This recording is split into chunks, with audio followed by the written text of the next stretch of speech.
Hi, everyone, and welcome to our webcast for November 17th, 2017.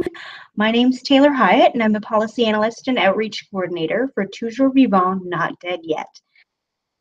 It is a non-religious organization by and for people with disabilities and their allies. Our goal is to unify, inform, and give voice to the disability rights opposition to assisted suicide, euthanasia, and other end-of-life practices that discriminate against people with disabilities. My colleagues Amy and Christian are away at an event in the United States this week, so it's just me on the show today. Also, I apologize for any sudden beeps or other noises we might hear. My apartment is testing their fire alarms today of all days, and that was a problem in the French episode. This is my introduction. How did I start working with TVNDY? So you've seen me on the webcasts, and I've been working with TVNDY for a few months, but you're probably wondering how I got here. To start with, I have cerebral palsy because I was born prematurely. This means that I'm a walker and wheelchair user. I've been surrounded by medical language from a young age, and as a kid, I was a bit of a nerd. I read everything related to the human body that I could get my hands on, which is probably why I was drawn to a headline in MSN's Weird News shortly before turning 13. This was around February 2005. The story said something like, "Man wants to stop life support for wife, in coma for 15 years. How could a coma last that long? I had to find out. I remember nothing except that the article bored me to death. Later, I was home from school on March break, bored again and channel surfing. I got to CNN and saw a headline along the lines of Florida woman's feeding tube being disconnected. I understood what a feeding tube was. I'd known people who used them. This woman, whom I would soon know as Terry Schiavo, was the same as the piece I'd seen online. Now I was curious. To this day, there are still disagreements about her condition, her level of awareness, and what she might have thought about remaining in an incapacitated state. This is what I saw. She's not dying or in a coma at all. Her eyes are open. She's responding to her family, even though she has a lot of physical and cognitive limitations due to her disability, and the only life support she needs is a feeding tube to eat. They're taking the tube out. When are they putting it back in? Oh, wait, they're not? She'll starve that way. And that was the point. Over the next 2 weeks, I couldn't stay away from the TV. The interviews, the court hearings, the protests, I watched it all and began to see a clear divide.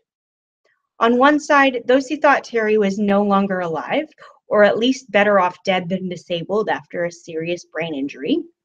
On the other side, people who saw use of a feeding tube, nursing support, and the care of her loving family as nothing to fear. Quite a few in this second group were disability rights activists. March 31st, 2005 was probably like any other day in grade 7. What happened when I got home from school, though, was very different. Right for the TV and turning on CNN. Terry Schiavo dead at 41, the broadcast said. Though I shouldn't have been. Terry had lived 13 whole days without eating or drinking a thing. The one thing I knew was that I never wanted to see another person treated so cruelly. I promised myself that I would one day advocate for people in her position, even though I had no clue what that might look like. Next few years of reading, usually stories about extreme end-of-life measures, and all from the US. Few child care statutes, traumatic brain injuries, euthanasia, Haley Putra, Joseph Marockley, Wesley Smith, and the occasional story with Dr. Kevorkian in it popped up on my computer regularly. When I read blogs discussing assisted suicide, especially Terry's situation, I also found extremist political fights. People who hated and mocked Democrats, for example. Fortunately, I was rather indifferent to these ideas. My family was very confused. This high school student who didn't pay attention to politics was now concerned about lethal injections and life support, not even in Canada, in the country next to us. Besides defend my position in school when the topic came up, I'd done the telethon thing, served as a representative for local and provincial disability organizations, and participated in mentorship groups for disabled youth in my small town. But this was by far the most serious issue I followed. Moving away to go to university opened up ways to act on what I knew. I met Alex Schadenberg of the Euthanasia Prevention Coalition in 2013 through contacts in the pro-life movement. That summer, I had the opportunity to add a disability rights perspective to a pro-life bioethics newspaper. I continued to write full-time for the paper and on a freelance basis during the school year until the fall of 2015.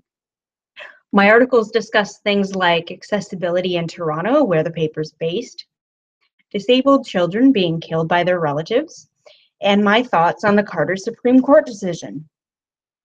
The dream of a career in speech therapy went out the window, and I wondered how to combine my renewed passions for words and messy ethical issues. The matters I spoke out on were local, housing, transit, and other barriers my friends and I encountered in the cities where we lived. The end of 2014 marked the beginning of more intense advocacy.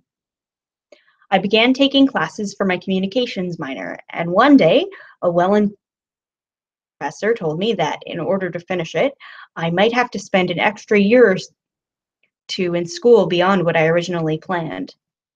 I didn't. This frustrated me so much, though, that I almost gave up on my new plans right then and there. 15 minutes after I got home that day, Alex called. "What are you doing on Friday? EPC doesn't have a representative in Ottawa, and I need someone to be there for the Carter case at the Supreme Court."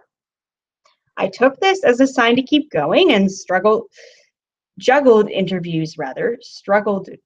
juggle them alongside school for the rest of the week. Some news clips that were framed as a debate between myself and then MP Stephen Fletcher received a lot of attention.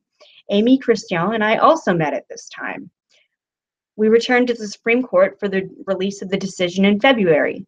Rushing between campus and all those news cameras made me feel like I was living a double life.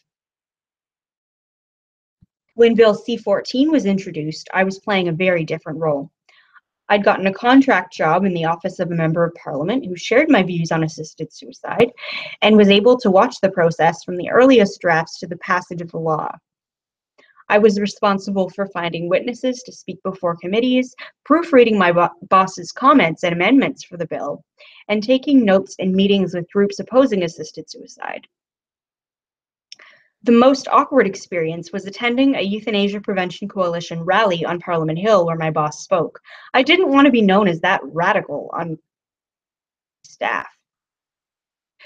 The contract ended almost a year and a half ago. I'd spent 10 months trying to get back into the government with no luck. I heard about an opening with TVNDY in June and decided to take it. I'm happy to be working with dedicated advocates who can speak out against assisted suicide as a disability issue from a perspective of empowerment and without getting caught up in unrelated controversies like religion or gay marriage. That's all I have for you today. For more information on the subjects we discuss, you can go to Facebook. That's facebook.com/toujourvivant, not dead yet. Our website, tvndy.ca. You can email us at info@tv-ndy.ca or check us out on Twitter at @TVNDY. Thanks for joining me. There will be no show next week, so please join all three of us again on December 1st. Have a great weekend. Bye.